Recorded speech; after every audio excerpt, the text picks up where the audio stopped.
श्रोते हो नमस्कार. Academy of medical sciences hello doctor या कार्यक्रमात आपलं खूप स्वागत. आज आपल्या कार्यक्रमाचा विषय आहे स्ट्रेस मॅनेजमेंट आणि याविषयी आपल्याला मार्गदर्शन करत आहेत मानसोपचार तज्ज्ञ डॉक्टर सुशील गावंडे.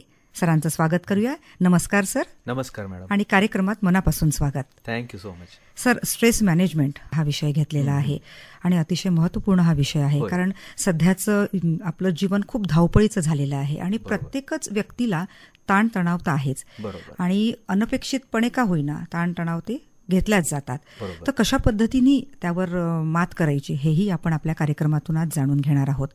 तणावाची व्याख्या काय सांगाल सर तुम्ही? बऱ्यापैकी लोकांना तणावाच्या व्याख्येविषयी संभ्रम असतो. म्हणजे स्ट्रेस हा चुकीचाच आहे असं सगळ्यांना असं वाटतं. बरं. पण स्ट्रेसमध्ये किंवा आपण त्याला ताणतणाव मराठीत म्हणू, यामध्ये दोन भाग असतात. एक असतो यू स्ट्रेस, म्हणजे जो चांगला तणाव असतो, बरं, ज्याला आपण आव्हाने म्हणू शकतो. आणि एक असतो बॅड स्ट्रेस, ज्याला डिस्ट्रेस म्हणतो, म्हणजे जो चुकीचा ताणतणाव असं आपण म्हणू शकतो. तर पहिली जी मी तुम्हाला सांगितलं यू स्ट्रेस म्हणजे चांगला ताणतणाव म्हणजे काय की असा तणाव जो आपल्याला समोर जाण्याला मदत करतो. बरं. म्हणजे परिश्रम करून जर मी 4थीची परीक्षा दिली, पास झालो की माझा आत्मविश्वास वाढतो आणि मी 5वीच्या परीक्षेसाठी तयारी करतो. बरोबर. किंवा एखाद्या खेळामध्ये सुरुवातीला मी बरा खेळत नाही, पण परिश्रमानंतर आणखी चांगला खेळायला लागतो, आणखी चांगला खेळायला लागतो, जिल्हास्तरीय खेळतो, मग राज्यस्तरीय खेळतो. तर हे जे आव्हानं आहेत जे आपल्याला समोर जाण्याला मदत करतात त्याला चांगला तणाव किंवा यू स्ट्रेस असं म्हणतात. बरं. आणि असे आव्हानं किंवा असा ताणतणाव जो आपल्या शरीरावर विपरीत परिणाम करतो त्याला खरं तर डिस्ट्रेस किंवा वाईट तणाव असं म्हणतो. तर लोकांच्या बोलण्यामध्ये जो स्ट्रेस हा शब्द येतो, तो शब्द म्हणजे वाईट असलेला ताणतणाव ज्याचा मनावर आणि शरीरावर विपरीत असा परिणाम होतो, जो आपल्याला समोर जाण्यासाठी मदत करत नाही, तर आपल्याला यामुळे मागे ठेवण्यामध्ये त्याचं कॉन्ट्रीब्युशन असतं. अशा तणावाला आपण बॅड तणाव किंवा बॅड स्ट्रेस किंवा डिस्ट्रेस किंवा वाईट तणाव असं म्हणू शकतो. मग या तणावाची लक्षणं काय दिसून येतात सर? तणावाची लक्षणं वेगवेगळ्या वयोगटात वेगवेगळ्या पद्धतीने दिसतात. सामान्य तर जर आपण ॲडल्ट्सला कन्सिडर केलं, म्हणजे आपल्या वयाच्या मध्यम वयाच्या लोकांमध्ये, तर वारंवार होणारी डोकेदुखी, बरं, जी कपाळाच्या मागच्या बाजूला मानेच्या बाजूला येते, हे फार सामान्य असं ताणतणावाचं लक्षण आहे. दुसरं, शरीरामध्ये दुसरं कोणतंही कारण नसताना, म्हणजे शारीरिक आजाराचं कारण नसताना वेदना होणे, इकडे वेदना होणे, आज इकडे होते, उद्या तिकडे होते, परवा तिकडे, सततची वेदना होणे, हे पण एक सामान्य असं लक्षण आहे. त्यानंतर ऍसिडिटी वाढणे, म्हणजे थोडं जरी जेवण झालं तरी ऍसिडिटी व्हायला लागणे, अपचन व्हायला लागणे. आणि झोप नेहमी झोप झाली की आपल्याला छान वाटतं, पण झोप नीट न होणे, मधामधात झोप तुटणे किंवा झोप लागायला उशीर लागणे, झोपेतनं आपण लवकर उठणे आणि मग पुन्हा प्रयत्न करायला गेलो झोपेला तर झोप न येणे, तर झोपेवर परिणाम होणे. तसंच आपण जेही दैनंदिन काम करतो त्या कामामध्ये जे लक्ष लागतं, ज्याला आपण कॉन्सन्ट्रेशन म्हणतो, अटेन्शन आणि कॉन्सन्ट्रेशन, त्यात लक्ष न लागणे. आणि जेव्हाही आपण एखाद्या कामामध्ये असतो, आनंदाच्या ठिकाणी असतो, आपण तिथे गुंतलेलो असतो, पण जेव्हा आपण ताणतणावा असतो तिथे आपण गुंतत नाही, तर आपल्या दुसऱ्या विचारांमध्ये असतो. म्हणजे आपण एका कामामध्ये राहणार पण मेंदूमध्ये दुसरे सतत विचार सुरू होणार. त्यामुळे छोट्या छोट्या गोष्टीमध्ये आपल्याला चुका जास्त आढळून मिळेल. तर एक व्यक्ती जो ताणतणावात आहे त्याच्या कामामध्ये खूप जास्त चुका होतात आणि एक व्यक्ती जो ताणतणावात नाहीये, रिलॅक्स आहे, त्याच्या कामामध्ये कमी चुका होतात. जर रस्त्याने आपण निघालो एका कामासाठी आणि आपण मग विसरून जातो की ते नेमकं काम काय होतं आणि आपण समोर विचारांमध्ये निघून जातो, तर हे सामान्यतः आढळणारे जे लक्षण आहे हे ताणतणावाचे लक्षण असतात. बरोबर. मग एकंदरीतच या ताणतणावाचे आपल्या शरीरावर काय दुष्परिणाम दिसून येतात? खूप जास्त परिणाम होतो. आता आपण बघूया की एखाद्या व्यक्तीच्या घरी कुणाचा मृत्यू झाला आणि तो त्या मृत्यूच्या याच्यामधनं, त्रासामधनं सावरायला लागतो आहे आणि लगेच 2 महिन्यानंतर आणखी कुणाचा मृत्यू झाला, पुन्हा ताणतणावामध्ये आहे. तसंच आणखी कुणाचा ऍक्सिडेंट झाला, अपघात झाला, हा तिसरा पण ताणतणाव आला. तर जेव्हा हा ताणतणाव फार लांब वेळेसाठी जर असतो तेव्हा त्याचा आपल्या मनावर आणि आपल्या शरीरावर विपरीत परिणाम व्हायला लागतो.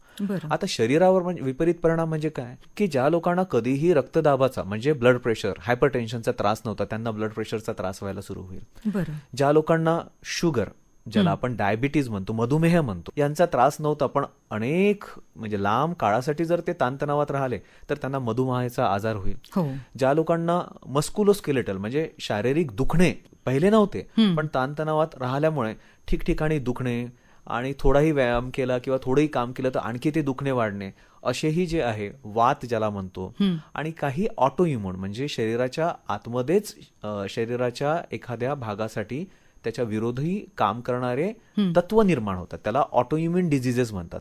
तर तेही डिझिजेस वाढायला लागतात. जसं वाताचा आजार वाढायला लागतो, ज्यांना कुणाला अस्थमा आहे तो अस्थमा वाढायला लागतो, ज्यांना कुणाला इतर श्वसनाचे आजार आहेत तेही वाढायला लागतात.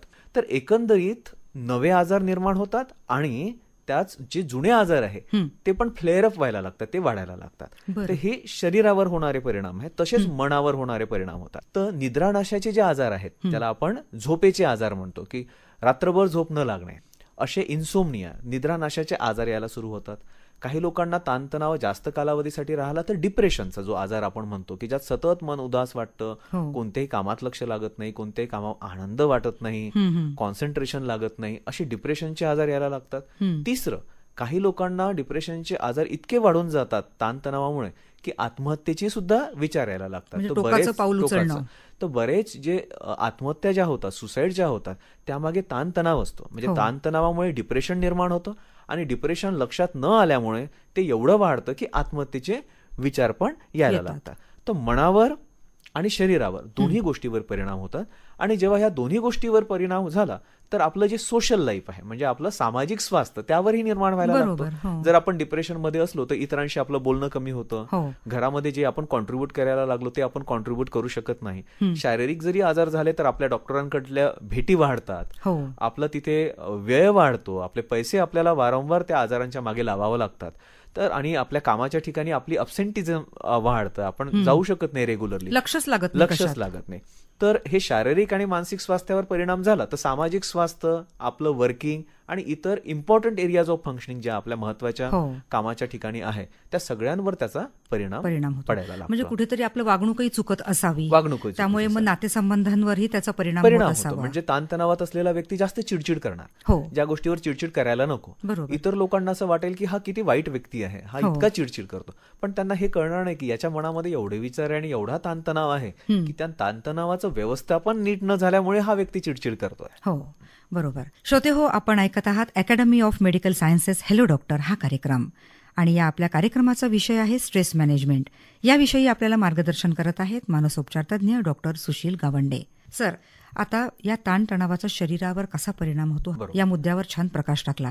आता आपण मुलांमध्ये साधारण ताणतणाव कुठल्या प्रकारचे दिसून येतात आणि त्याचे दुष्परिणामही काय दिसून येतात ते सांगा ना. हा प्रश्न अत्यंत महत्वाचा आहे, कारण की तुम्ही आणि आम्ही आहे की नाही, जेव्हा आपण बालपणामध्ये होतो तर मला वाटत नाही की आपण एवढे ताणतणावामध्ये होतो आणि भरपूर खेळायचं, मज्जा करायची, आजोळी जायचं, मामाकडे जायचं, तो बालपण असं असायचं. बरोबर. पण आता जर आपण बघितलं तर समाजामध्ये जे बदल घडत आहेत त्याच्यामुळे मुलं प्रचंड ताणतणावामध्ये आहेत. मला इथून 15 वर्षापूर्वी म्हणजे माझ्या प्रॅक्टिसला जवळपास आता 20 वर्ष झालेले आहेत.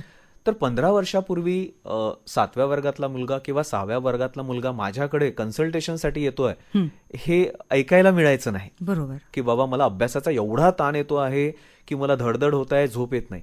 पण आता ते खूप सामान्य झालेलं आहे. म्हणजे 4था वर्ग, 5वा वर्ग, 6वा वर्ग, 10वी आणि 12वीचे मुलं तर येतातच येतात. तर मुलांमध्ये काय झालेलं आहे की सामाजिक जो बदल झालेला आहे, तर पहिली आहे स्पर्धा अत्यंत वाढलेली आहे. बरोबर. आणि सर्व पालकांना त्यांच्या मुलांना चांगल्या शाळेमध्ये टाकायचं आहे आणि चांगल्या शाळेमध्ये टाकलं की त्यांच्या अपेक्षाही तेवढ्याच वाढतात. तर मुलांच्या स्वतःकडनं अपेक्षा वाढलेल्या आहेत की माझा स्कोर जास्त असावा, पालकांच्या मुलाकडनं अपेक्षा वाढलेल्या आहे आणि एवढ्या चांगल्या शाळेमध्ये टाकतो त्यासाठी आपल्याला बरेच पैसे द्यावे लागतात, त्याचंही दडपण सगळ्यांवर असतं. तसंच सोशल मीडिया वाढलेलं आहे, त्याच्यामुळे एखाद्याच्या मुलाला चांगले मार्क्स मिळाले ते आज सोशल मीडियावर दिसतं, तेव्हा आपल्याला जाणीव व्हावं लागतं की आपल्या मुलाला कमी मार्क्स मिळाले. तर काय झालं की एकमेकांशी कम्युनिकेशन वाढलेलं आहे, स्पर्धा वाढलेली आहे, पालकांच्या अपेक्षा वाढलेल्या आणि मुलांच्याही स्वतःकडनं अपेक्षा वाढलेल्या आहे. पहिले 3ऱ्या वर्गातला मुलगा मला 90% मिळाले की 95% मिळाले अशी भाषा बोलायचा नाही. पण आज जर आपण बघितलं तर 3ऱ्या वर्गातला मुलगा किंवा 4थ्या वर्गातला मुलगा हा अशी भाषा बोलायला लागतो. आणि आता यालाच फक्तच पालक किंवा विद्यार्थीच जबाबदार नाही, पण शाळाही आणि त्यांचा जो दृष्टिकोन आहे तोही थोडा बदलायला हवा. कारण की जेव्हा आपण पॅरेंट टीचर्स मीटिंगला जातो तर बरेच शिक्षक सुद्धा याविषयी बोलतात की याला या विषयामध्ये कमी मार्क मिळाले, त्या विषयामध्ये जास्त मार्क मिळाले. तर याही गोष्टींचा तणाव त्या मुलावरही येतो आणि पालकांवर येतो. तर जे बालपण स्वच्छंद खेळण्याचं होतं ते बालपण आता अपेक्षांच्या ओझ्याखाली दबायला लागलं आहे आणि त्यामुळे ताणतणाव. आता मुलांमध्ये ताणतणावाचे परिणाम कसे दिसतील? मुलं शाळेत जायला नकार देतील आणि सकाळी सकाळी ते कारण करतील की माझं पोट दुखतं आहे, माझं डोकं दुखतं आहे, पण त्याच्या मागे वेगळे काहीतरी कारण असतं. म्हणजे खोटं बोलणं इथे आलं. सोबतच त्यांचा अकॅडमिक डिक्लाइन सुरू होईल. म्हणजे ते ताणतणावात असलं की त्यांना येतं, पण त्या भीतीपुटी ती नीट लिहू शकत नाही किंवा भीतीपुटी ते उत्तर नीट देऊ शकत नाही. तर त्यांचा अकॅडमिक अभ्यासामध्ये त्यांचं हळूहळू मागे जाणं सुरू होईल. तिसरं, मुलांना खेळायला खूप आवडतं, पण जे मुलं ताणतणावात असतात ते स्वच्छंद खेळायला बागडायला बघत नाही. मग ते घरच्या घरी राहायला बघतात आणि त्यांचं जसं मन मोकळेपणाने खेळणं असतं ते कमी व्हायला लागतं. जेव्हा घरचे इतर पालकांशी जेव्हा ते संवाद साधतात त्यांच्या संवादामध्ये नेहमी विषय हे अभ्यासाचे असणार किंवा शाळेचे असणार. जे प्रसन्न जे विषय असायचे नेहमी आई बाबांशी बोलणार ते विषय कमी व्हायला लागतात. तर मुलांचं खेळणं कमी, अभ्यासामागे त्यांचं मागे मागे जात राहणं आणि स्वच्छंद बोलणं त्यांचं बंद होणं, प्रसन्न राहणं बंद होणं आणि ठिकठिकाणी त्यांनाही वेदना सुरू होतात. ताणतणावाचे लक्षण, डोकं दुखतंय, हे दुखतंय, ते दुखतंय, गुदमरत आहेत. तर असे जे लक्षणं आहेत तेही मुलांच्या ताणतणावाचे लक्षणं आहेत, जे प्रौढांपेक्षा थोडे वेगळ्या पद्धतीचे लक्षणं असताना आपल्याला ते समजून घ्यावं लागतं. मग अशा वेळी सर पालकांची भूमिका कशी असायला हवी? पालकांची भूमिका म्हणजे आता हा विषयच स्ट्रेस मॅनेजमेंट आहे, म्हणजेच ताणतणावाचे व्यवस्थापन. तर पालकांना दुहेरी भूमिका घेणे फार आवश्यक आहे. एक तर स्वतःचं स्ट्रेस मॅनेजमेंट, स्वतःच्या ताणतणावाचं व्यवस्थापन आणि तसंच मुलांच्या ताणतणावाचं व्यवस्थापन. तर आपल्या वागणुकीमध्ये असं काहीही नसावं ज्याच्यामुळे मुलांचा ताणतणाव वाढेल. त्यांना स्वच्छंदपणे अभ्यास करू द्यावं, त्याची आवड निर्माण होऊ द्यावं, पण त्यांना एवढ्या लवकरच त्यांना या आकड्यांवर घेऊ नये की त्यांना 90%, 80%, 85%, ए ग्रेड, बी ग्रेड असं करून त्यांच्या मनामध्ये वेगवेगळे टार्गेट्स त्यांनी निर्माण करू नये. कारण की बालपण जे आहे ते तुम्ही कसे प्रौढ राहता याचं इंडिकेटर आहे. म्हणजे बालपण जर तुमचं मॅच्युअर निघालं, आनंदी निघालं, तर एक प्रौढ चांगले व्यक्ती म्हणून तुम्ही डेव्हलप होता. आणि बालपणाच्या वेळी जर तुमच्या मनावर खूप ताणतणाव असला तर नंतर प्रौढ झाल्यानंतर बऱ्याच पद्धतीने तुमच्या पर्सनॅलिटीमध्ये चेंजेस येतात आणि बऱ्यापैकी बरेच मानसिक आजारही अशा लोकांमध्ये जास्त निदर्शनास येतात. तर बालपण चांगलं असणं म्हणजे प्रौढत्व आपलं चांगलं असतं. तर हे लक्षात ठेवायला हवं. म्हणजे छोट्या छोट्या गोष्टीतला आनंद घ्यायलाच ते लोक विसरतात. तर असं व्हायला नको.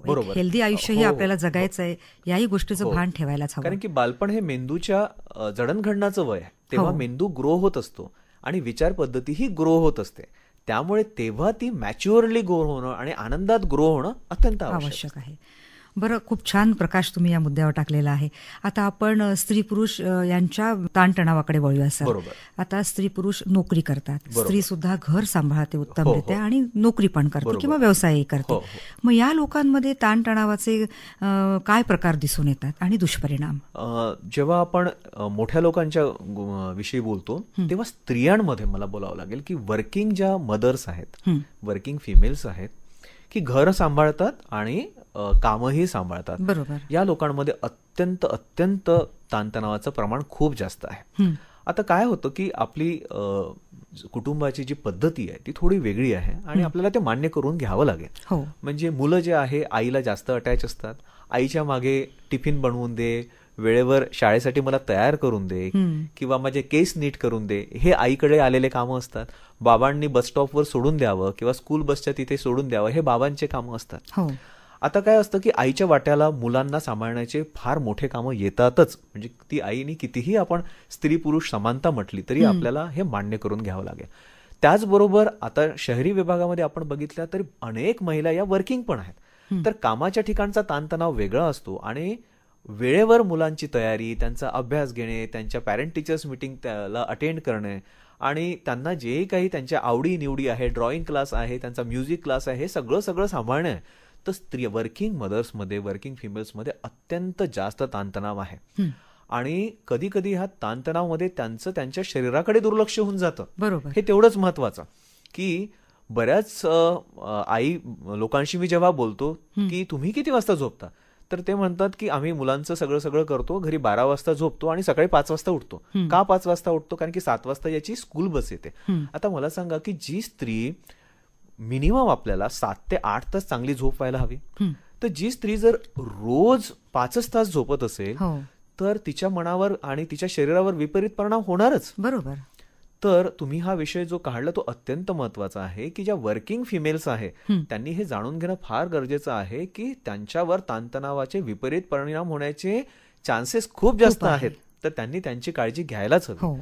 आणि जे पुरुष वर्ग आहे, पुरुषांमध्येही कामाचा ताणतणाव आहे, पण जसं मी सुरुवातीला तुम्हाला म्हटलं की प्रत्येक आव्हानाला आपण ताणतणाव नाही म्हणू शकत. म्हणजे आपलं जे ऑफिसचं काम आहे ते पूर्ण केल्यानंतर आपल्याला चांगलंच वाटतं ना, किंवा एखादी स्पर्धा, आपण स्पर्धेला जेव्हा जातो तर तेव्हा त्याचा ताण वाटतो, पण ती स्पर्धा जिंकल्यावर आपल्याला चांगलं वाटतं की नाही. तर प्रत्येक छोटे छोटे आव्हानं हे इम्युनायझेशनसाठी आहे, लसीकरणासारखं आहे की बीसीजीचा छोटासा डोस आपण लावून घेतला तर समोर होणाऱ्या टीबी पासून आपलं संरक्षण होतं. तसंच छोट्या छोट्या आव्हानांना आपण पेलण्याची सवय जर केली तर आपल्याला मोठे आव्हानं पण पेलता येईल. तर प्रत्येक गोष्टीला आपण ताणतणाव म्हणू शकत नाही. पण पुरुषांमध्ये अशा काही कामामध्ये जे लोक आहेत ज्यांच्यामध्ये खूप टार्गेट्स आहेत की या तारखेपर्यंत हे झालं पाहिजे, त्या तारखेपर्यंत ते झालं पाहिजे, एवढं नाही झालं तर तुमचा जॉब जाऊ शकतो, एवढं काम नाही झालं तर तुम्हाला पेनल्टी मिळू शकते, एवढं काम नाही झालं तर तुमची सॅलरी कटू शकतं. अशा कामामध्ये मात्र जे लोक आहेत त्यांना कामाचं अत्यंत ताण असतो आणि त्याचेही त्यांच्यावर विपरीत परिणाम दिसून येतात. बरोबर. श्रोते हो, आपण ऐकत आहात academy of medical sciences hello doctor हा कार्यक्रम. आपल्या आजच्या कार्यक्रमाचा विषय आहे स्ट्रेस मॅनेजमेंट आणि याविषयी आपल्याला मार्गदर्शन करत आहेत मानसोपचार तज्ज्ञ डॉक्टर सुशील गावंडे. डॉक्टर, आता ताणतणावाचं निर्मूलन करणं शक्य आहे का, हाही एक महत्वाचा प्रश्न आहे. खूप असा गोड प्रश्न तुम्ही विचारला आणि बरेच जण मला हा प्रश्न विचारतात.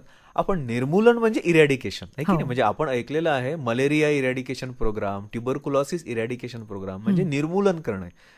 मला श्रोत्यांना सांगावं असं वाटतं की ताणतणावाचं निर्मूलन करणे म्हणजे इरॅडिकेशन करणे, त्याला पूर्ण मुळातनं बाहेर काढणे हे कधीही शक्य नाही. आणि असंच नाही की आपण इथे राहतो, शहरी विभागात राहतो तर ग्रामीण विभागात गेल्यानंतर निर्मूलन होईल, असं काहीच नाही. इव्हन जंगलामध्ये जरी जाऊन आपण राहिलो तरीही तिथे वाघ येईल किंवा कोणतं वन्य प्राणी येईल, आपल्याला त्यांच्यापासून धोका आहे या विचाराने आपल्याला ताणतणाव होणार आहे.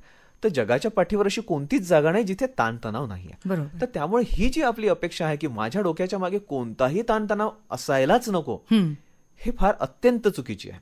किंवा मी ज्यांच्या अंडर काम करतो त्यांनी अशा पद्धतीने वागावं की माझ्या ताणतणावाचं पूर्ण निर्मूलन व्हावं, किंवा एखाद्या डॉक्टरांना मी भेटून असं म्हणेल की माझ्या ताणतणावाचं पूर्ण निर्मूलन करून द्या, असं कधीही शक्य नाही आणि ही अपेक्षा ठेवणंच चुकीची आहे. उलट मी म्हणेल की अशी अपेक्षा ठेवून आपण आपला ताणतणाव वाढवतो आहे. तर आपण या गोष्टीला तयार असावं की आपण जर जीवन जगतो आहे, आपल्याला जर समाजात राहायचं आहे, आपल्याला कुटुंबात राहायचं आहे, आपल्याला काम करायचं आहे, तर थोडा ताणतणाव हा असणारच. आणि मी जसं सांगितलं की हा चांगलाही ताणतणाव असू शकतो, आव्हानं पेलवण्याची आपल्याला तयारी करण्यासाठी गरजेचा हा ताणतणाव असतो, किंवा त्याला आपण स्ट्रेस म्हणूया. तर निर्मूलन कधीही शक्य नाही, मात्र आपल्याला याची जाणीवपूर्वक व्यवस्थापन करू शकतो. जाणीवपूर्वक आपण याचं चांगलं व्यवस्थापन करू शकतो की ताणतणावाचे आपल्या मनावर आणि शरीरावर विपरीत परिणाम होणार नाही. बरोबर. मग हे व्यवस्थापन कसं करायचं सर? आता व्यवस्थापन करण्यामध्ये वेगवेगळ्या पद्धती आहे आणि सगळ्यात महत्वाची पद्धती जी असेल ती आहे वैचारिक पद्धती. याविषयी तुम्ही ऐकलं असेल. वैचारिक पद्धतीने आपण ताणतणाव कसा मॅनेज करावा, कसं त्याचं व्यवस्थापन करावं. पहिले तर आहे की प्रत्येक व्यक्तींचा विचार करण्याचा जो कोल आहे तो वेगवेगळा असतो, किंवा विचार करण्याची पद्धती वेगवेगळी असते. आता बघा की एखाद्या शिक्षकाने एखाद्या मुलाला रागवलं तर त्या मुलाला अत्यंत राग येऊ शकतो. आता तो रागामध्ये काय काय बोलून जाईल आणि डिस्टर्ब राहील, सगळं होऊ शकतं. आता तो आपल्या दोघांकडे आला आणि आपण त्याला सांगितलं की असा विचार करून बघ की शिक्षकाने तुझ्या भल्यासाठी रागवलाय की तू अभ्यास करावा आणि समोर जावा, शिक्षक तुझ्यावर प्रेम करतात. जर त्यांनी असा विचार केला तर त्याला राग येईल का? त्याला राग येणार नाही. त्या शिक्षकाविषयी आदर वाटेल. मग पहिल्यांदा त्याला का राग आला? म्हणजेच शिक्षकाने रागवल्यानंतर त्यांनी काहीतरी विचार केला. मग त्यांनी काय विचार केला असावा? त्यांनी विचार केला असेल की हे शिक्षक नेहमीच मला रागवतात, सर्वांसमोर त्यांनी रागवलं, माझी इन्सल्ट झाली, माझी निंदा झाली, इतर मुलं माझ्याविषयी काय विचार करत असेल, या शिक्षकांना मीच दिसतो का, इतर मुलांना का रागवत नाही, हे सगळे निगेटिव्ह विचार केल्यामुळे त्याला जास्त राग येतो आणि तो रागामध्ये 1 दिवस राहतोय, 2 दिवस राहतो आणि स्वतःचा ताण वाढवतोय. पण जसं त्यांनी विचार केला की शिक्षक हे कदाचित माझ्या भल्यासाठी रागवत आहेत, त्यांच्या रागवण्यामुळे कदाचित मी अभ्यास चांगला करील आणि मी चांगला व्यक्ती म्हणून समोर घडू शकतो, या व्यक्तीला माझ्याविषयी प्रेम वाटतं म्हणून तर ते रागवतात, नाहीतर ते दुर्लक्ष पण करू शकतं, तर त्या शिक्षकाविषयी प्रेम निर्माण होईल, आदर निर्माण होईल. तर हे का घडलं, शिक्षकाचं रागवणं सारखंच, तरीही पण हे का घडलं, कारण की आपली वैचारिक पद्धती बदलली. तर अनेक लोक आहेत की जे नकारात्मक पद्धतीनेच जास्त विचार करतात, आणि असेही जगामध्ये लोक आहेत की जे सकारात्मक पद्धतीने विचार करतात, आणि असेही काही लोक आहेत की नकारात्मक परिस्थितीमध्येही जी गोष्ट सकारात्मक आहे त्याच्याकडे जास्त लक्ष देतात. जसं आता एखादा व्यक्ती आहे की बँकेमध्ये काम करतोय आणि बँकेचा खूप ताणतणाव होतोय आणि तो ताणतणावाचा विचार करत आहे आणि त्याच बँकेमध्ये काम करणारा दुसरा व्यक्ती विचार करतोय की ठीक आहे काम आहे, पण तिथे गेल्यानंतर टी टाइम मध्ये किंवा जेवणाच्या वेळी मला माझ्या मित्रांना भेटायला मिळतं, मित्रांमधल्या त्या 15 मिनिटाच्या गोष्टी ज्या आहेत त्या फार महत्वाच्या असतात. आता या व्यक्तीने त्यामधली पॉझिटिव्ह गोष्ट, सकारात्मक गोष्ट शोधली आणि आपला ताणतणाव कमी केला.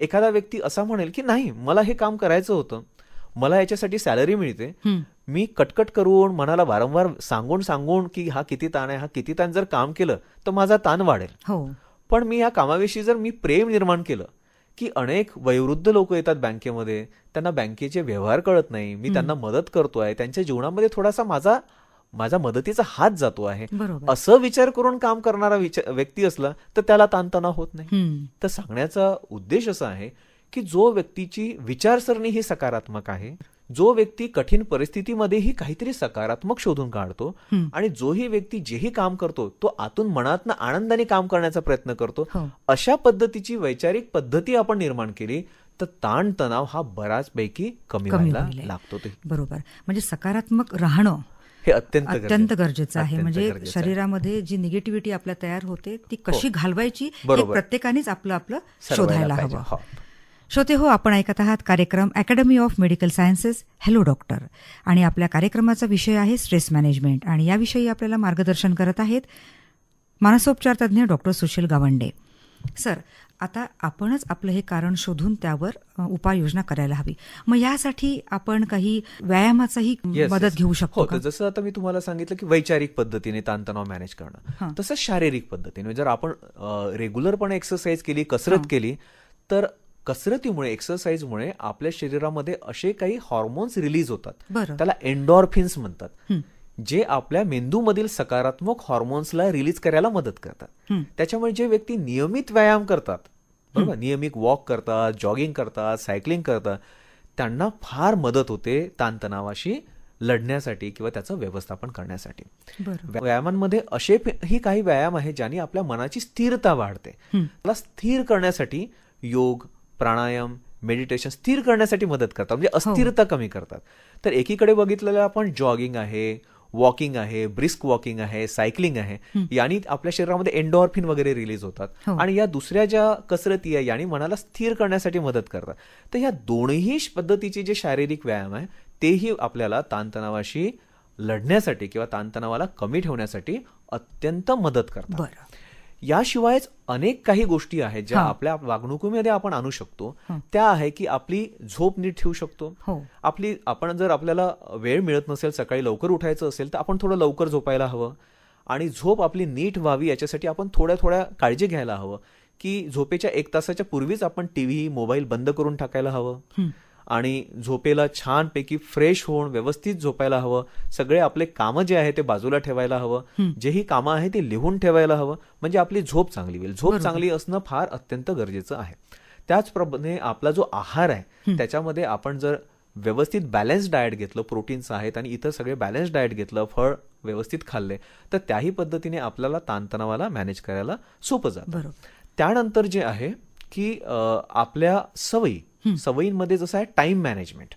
तर टाइम मॅनेजमेंटमध्ये एखादी कोणतं काम आलं ते उद्या करील, परवा करील, नरवा करील, समोर जे ढकलत जाणार, ज्याला प्रोक्रॅस्टिनेशन म्हणतात, अशा लोकांचा शेवटी ताणतणाव वाढणारच असतं. पण जे लोक वेळेचे कामं वेळीवर करतात आणि कामांची यादी जी आहे डोक्यात ठेवण्याच्या ऐवजी वहीमध्ये लिहून ठेवतात, त्यांचा ताणतणाव कमी राहतो. आता तुम्हाला जर समजा मॅडम 10 कामे आहेत हो. आणि 10 कामे तुम्ही डोक्यात ठेवले, तर तुम्हाला दिवसातनं 10 वेळा आठवून बघावं लागेल की हे काम झालं का, ते काम झालं का.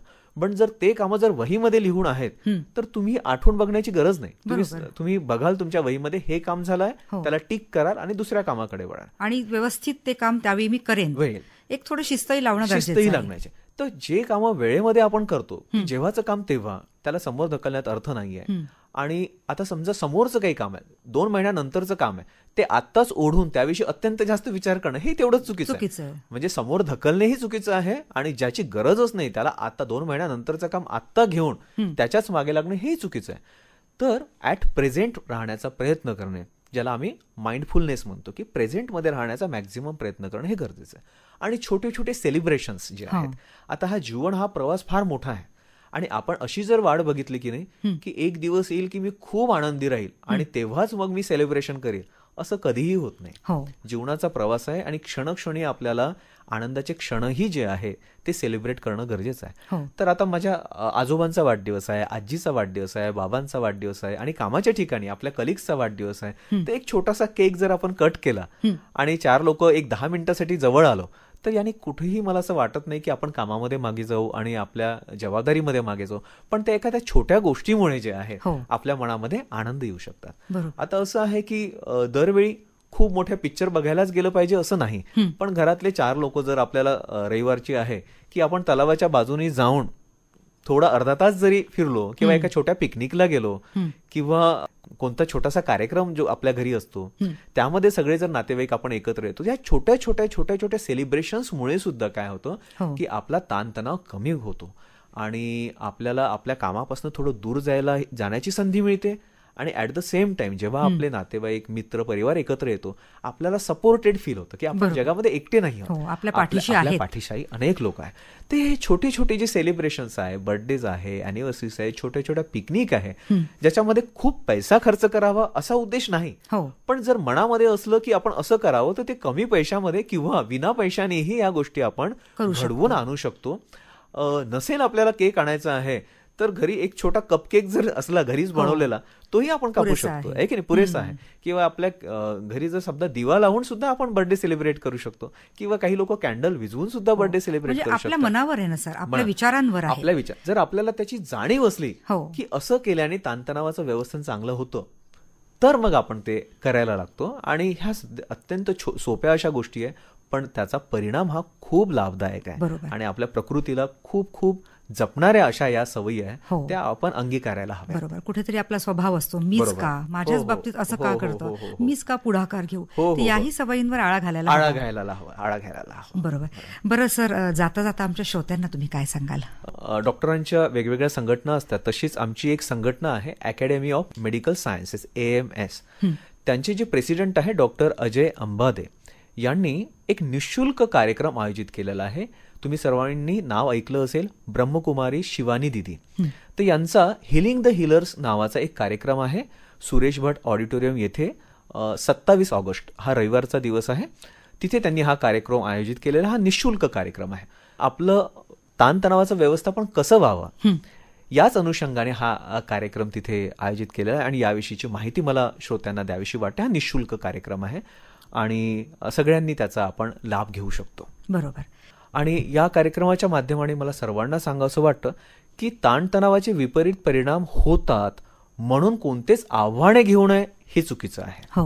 पण ताणतणावाची जी मी लक्षणं सांगितले ते लक्षणं जर तुमच्यामध्ये येत असेल तर ताणतणावाच्या व्यवस्थापनाची मी वेगवेगळे जे पद्धती सांगितली, या पद्धतीला जर आपण अंगीकारलं तर आपण ताणतणावाचं व्यवस्थापन नीट करू शकतो. कारण आयुष्य म्हटलं तर यश अपयश सर येणारच आहे, कुठल्याही क्षेत्रामध्ये तुम्ही जावं. त्यामुळे असंही म्हणतो ना आपण की अपयश ही यशाची पहिली पायरी असते. त्यामुळे किती त्याचा विचार आपण चांगल्या पद्धतीने करायला हवं हे प्रत्येकाने आपलंच ठरवायला हवं. तर डॉक्टर सुशील गावंडे, आपण खूप छान याविषयी माहिती सांगितली. श्रोत्यांच्या वतीने मी आपले आभार मानते. धन्यवाद. नमस्कार. नमस्कार. श्रोते हो, academy of medical sciences hello doctor हा कार्यक्रम आपण ऐकलात. आजच्या कार्यक्रमाचा विषय होता स्ट्रेस मॅनेजमेंट आणि याविषयी आपल्याला मार्गदर्शन केलं होतं मानसोपचार तज्ज्ञ डॉक्टर सुशील गावंडे. कार्यक्रमाच्या सादरकर्त्या होत्या संगीता अरसपुरे. आता मी राखी पाटील आपली इथेच रजा घेते. धन्यवाद. नमस्कार.